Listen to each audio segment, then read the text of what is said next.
السلام علیکم ویورز، میں ہوں شاکر سورنگی۔ ویورز، پوری قوم کو، آپ لوگوں کو مبارک ہو کہ 26ویں آئینی ترمیم آخر کار سینٹ نے منظور کر لی ہے۔ 65 ووٹ ترمیم کے حق میں پڑے ہیں، 4 ووٹ مخالفت میں پڑے ہیں، پی ٹی آئی کے 4 ووٹ۔ سینٹ میں 65 ووٹ حکومت کے پاس نہیں تھے، لیکن حکومت نے مینیج کر لیا۔ ہم پہلے دن سے جو چیزیں بھی، جو مستقل ویورز ہیں وہ اس کی گواہی دے سکتے ہیں کہ ہم پہلے دن سے کہہ رہے تھے کہ حکومت کے پاس 2/3 میجارٹی ہے اور ریاست اور حکومت کچھ بھی کر سکتی ہے۔ ہم نے پہلے دن سے، میں نے یہ کہا ہے کہ مولانا فضل الرحمان، کل بھی میں نے کہا تھا کہ مولانا فضل الرحمان صاحب آن بورڈ ہیں، مولانا ووٹ دیں گے ترمیم کے حق میں، اور مولانا نے ووٹ دیا۔ میں نے پہلے دن سے کہا تھا کہ مولانا فضل الرحمان صاحب پی ٹی آئی پر محنت غیر ضروری کر رہے ہیں، پی ٹی آئی نہیں آئے گی۔ میرے ویلاگز پچھلے اٹھا کر دیکھ لیں، ان میں یہ چیزیں میں نے بتائی ہیں کہ پی ٹی آئی نہیں آئے گی، مجھے پی ٹی آئی پر کوئی بھروسہ نہیں ہے، وہ فراڈ ہے، وہ سیاسی پارٹی نہیں ہے، وہ ملک میں انتشار اور فساد پھیلانا چاہ رہی ہے۔ وہ بھی اسی طرح ہی ہوا، پی ٹی آئی نہیں آئی۔ اور اس کے علاوہ یہ بھی ہم نے بتایا تھا کہ 17 اکتوبر کے بعد ترمیم ہوگی 20-21 تک۔ تو آج 20 ہے نا، اب 20 تاریخ کو ہو گئی آخر کار، اور ترمیم ہو کر رہے گی، یہ بھی کہا تھا۔ حکومت کو بھی ہم نے جگایا تھا۔ طیب بلوچ اور میں نے جو مشترکہ ویلاگ کیے تھے، اس میں روزانہ حکومت کو ہم پش کر رہے ہوتے تھے۔ ہم نے یہ بھی بات کی تھی کہ ہم حکومت کو غیرت دلانے کی کوشش کر رہے ہیں کہ غیرت کرو، نہیں تو پھر یہ آصف علی زرداری، یہ شہباز شریف، یہ سارے جیل میں پڑے رہیں گے۔ تو یہ ساری چیزیں ہم نے جس طرح بھی کہی ہیں۔ آج مجھے بی بی سی سے شہزاد ملک ہیں ہمارے دوست، انہوں نے بھی، وہ مستقل سنتے ہیں ویلاگ، انہوں نے بھی فون کر کے مجھے کہا کہ یار جو آپ نے جتنی بھی باتیں کی ہیں وہ ساری سچ ثابت ہوئی ہیں۔ کوئی ایک بات ہماری، کیونکہ ہم خبریں لے آتے ہیں، کوئی پن کی پیرنی کی طرح ہمارے پاس جن نہیں ہے، جو بھوت نہیں ہے، جو ہمیں کوئی موکل نہیں آ کے بتاتے، سورسز بتا رہے ہوتے ہیں۔ نہیں ہمارے پاس کوئی نجم سیٹھی کی طرح کوئی چڑیا ہے، سورسز ہوتے ہیں، سیاستدان ہی ہیں، اور ان سے مل لیتے ہیں۔ جب فوڈ ورک کرو گے آپ لوگ کہیں جاؤ گے یا کسی کو فون کرو گے، کسی سے رابطہ کرو گے، تو کچھ نہ کچھ مل ہی جاتا ہے۔ تو خبریں مل جاتی ہیں رابطے کرنے سے۔ تو آج 65 ووٹ اس طرح ہوا کہ سینٹ میں پہلے تو تحریک پیش کی جاتی ہے کہ بھئی یہ ترمیم پیش کی جائے نہ کی جائے، ایوان سے اجازت لی جاتی ہے، وہ اجازت لی گئی۔ اس سے پہلے تقاریر کی گئی، اچھا اجازت لی گئی، اور اجازت کے بعد، اجازت جب ملی تو 65 ووٹ پڑے، اور پھر یہ ہوا کہ وہ کثرت رائے سے ہوئی اجازت۔ یہ ہوا کہ جو پارلیمانی لیڈرز ہیں ان کو بات کرنے کا موقع دیا گیا۔ پھر شکوار منظوری لی گئی، اور شکوار 22 شکیں تھی ٹوٹل۔ شکوار 2-3 شکوں میں ترامیم بھی کی گئیں، وہ بھی منظور ہو گئیں۔ کچھ کامران مرتضیٰ کی تھی، کچھ وزیر قانون نے پیش کی۔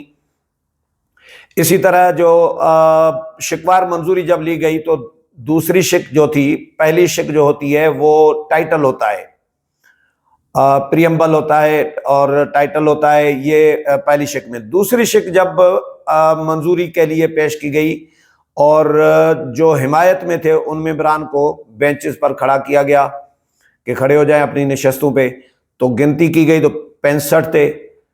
پھر مخالفت والے جب کھڑے ہوئے وہ گنے تو 4 تھے۔ اب ظاہر ہے چیئرمین جب وہ گنتی کی بات کر رہے تھے شروع میں، تو چیئرمین صاحب نے کہا کہ آپ بیٹھے ہی ٹوٹل 5 بندے ہیں تو میں کیا گنتی کروں، تو لیکن بہرحال 4 تھے مخالفت میں۔ اور یہ تمام کی تمام شکیں جو منظور ہوئی ہیں وہ 65 ہی ارکان کی حمایت سے منظور ہوئی ہیں۔ حکومت کو 2/3 میجارٹی کے لیے 64 ارکان کی ضرورت تھی۔ حکومت کے پاس اور حکومت کے جو اتحادی ہیں ان کے پاس 58 ارکان موجود تھے، باقی مولانا فضل الرحمان کے ارکان تھے، اور بی این پی مینگل کے 2 ارکان نے بھی ووٹ دیے ہیں۔ مولانا کے 5 تھے اور بی این پی مینگل کے 2 تھے۔ تو یہ کتنے بنتے ہیں؟ 58 اور 7 59 60 61 62 63 64 65، یہ 65 ارکان پورے ہو گئے۔ تو 65 ارکان اس طرح پورے ہو گئے۔ اچھا، اس کے علاوہ ابھی جو ترمیم ہے یہ قومی اسمبلی میں آج رات ہی پیش کی جائے گی، وزیر قانون پیش کریں گے۔ میں کچھ ترامیم آپ کے ساتھ شیئر کر دیتا ہوں کہ ترامیم کی جو تفصیلات ہے کہ کیا کیا ترامیم ہیں اس میں جو پیش کی گئی ہیں، چیف جسٹس کا کیا بنے گا۔ اچھا، اس میں جو ووٹ پڑے ہیں میں آپ کو بتا دیتا ہوں کہ نون لیگ کے 19 ووٹ ہیں، پیپلز پارٹی کے 24 ووٹ ہیں، بی این پی مینگل کے 2 ووٹ پڑے، اے این پی کے 3 ووٹ ہیں، جے یو آئی 2 ہیں میرا خیال ہے لیکن 3 لکھے گئے ہیں، جے یو آئی فے کے 5 ہیں، بی اے پی کے 4 ہیں، پی ایم ایل کیو کا 1 ہے، ایم کیو ایم کے 3 ہیں، آزاد 4 ہیں، پی ٹی آئی کا 1 بھی ووٹ نہیں پڑا، یعنی پی ٹی آئی کا منحرف کوئی بھی رکن نہیں ہوا۔ اب میں آئینی ترامیم کا جو نکات ہیں کچھ وہ آپ کو پڑھ کر سنا دیتا ہوں۔ مسودے میں آئینی بینچ تشکیل دینے کی تجویز دی گئی ہے، یہ مسودہ تو نہیں ہے، اب تو قانون بن گیا۔ اچھا، جوڈیشل کمیشن آئینی بینچز اور ججز کی تعداد کا تعین کرے گا۔ آئینی بینچز میں جہاں تک ممکن ہو تمام صوبوں سے مساوی ججز تعینات کیے جائیں گے۔ آرٹیکل 184 کے تحت از خود نوٹس کا اختیار آئینی بینچز کے پاس ہوگا۔ آرٹیکل 185 کے تحت آئین کی تشریح سے متعلق کیسز آئینی بینچز کے دائرے اختیار میں آئیں گے۔ آئینی بینچ کم از کم 5 ججز پر مشتمل ہوگا۔ آئینی بینچز کے ججز کا تقرر 3 سینئر ترین ججز کی کمیٹی کرے گی۔ چیف جسٹس کا تقرر خصوصی پارلیمانی کمیٹی کی سفارش پر کیا جائے گا۔ پارلیمانی کمیٹی سپریم کورٹ کے 3 سینئر ترین ججز میں سے چیف جسٹس کا تقرر کرے گی۔ کمیٹی کی سفارش پر چیف جسٹس کا نام وزیر اعظم صدر مملکت کو بھجوائے گا۔ کسی جج کے انکار کی صورت میں اگلے سینئر ترین جج کا نام زیر غور لایا جائے گا۔ چیف جسٹس کے تقرر کے لیے 12 رکنی خصوصی پارلیمانی کمیٹی قائم کی جائے گی۔ پارلیمانی کمیٹی میں تمام پارلیمانی پارٹیوں کی تناسب کے حساب سے نمائندگی ہوگی۔ پارلیمانی کمیٹی میں 8 ارکان قومی اسمبلی سے اور 4 ارکان سینٹ سے ہوں گے۔ چیف جسٹس آف پاکستان کی مدت جو ہے وہ 3 سال کے لیے ہوگی۔ چیف جسٹس کے لیے عمر کی بالائی حد جو ہے وہ 65 سال مقرر کی گئی ہے۔ آرٹیکل 184(3) کے تحت سپریم کورٹ اپنے طور پر کوئی ہدایت یا ڈکلیریشن نہیں دے سکے گی۔ آرٹیکل 186(1) کے تحت سپریم کورٹ ہائی کورٹس کے کسی بھی کیس کو کسی دوسری ہائی کورٹ یا اپنے پاس منتقل کر سکتی ہے۔ ججز تقرری کمیشن ہائی کورٹ کے ججز کی سالانہ کارکردگی کا جائزہ لے گا۔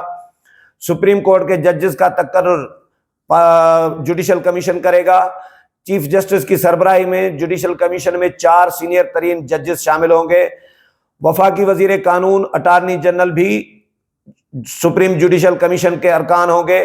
کم از کم 15 سال کا تجربہ رکھنے والا پاکستان بار کونسل کا نامزد کردہ وکیل 2 سال کے لیے کمیشن کا رکن ہوگا۔ اسی طرح 2 ارکان قومی اسمبلی اور 2 ارکان سینٹ کمیشن کا جوڈیشل کمیشن کا حصہ ہوں گے۔ سینٹ میں ٹیکنوکریٹ کی اہلیت کی حامل خاتون یا غیر مسلم کو بھی 2 سال کے لیے کمیشن کا رکن بنایا جائے گا۔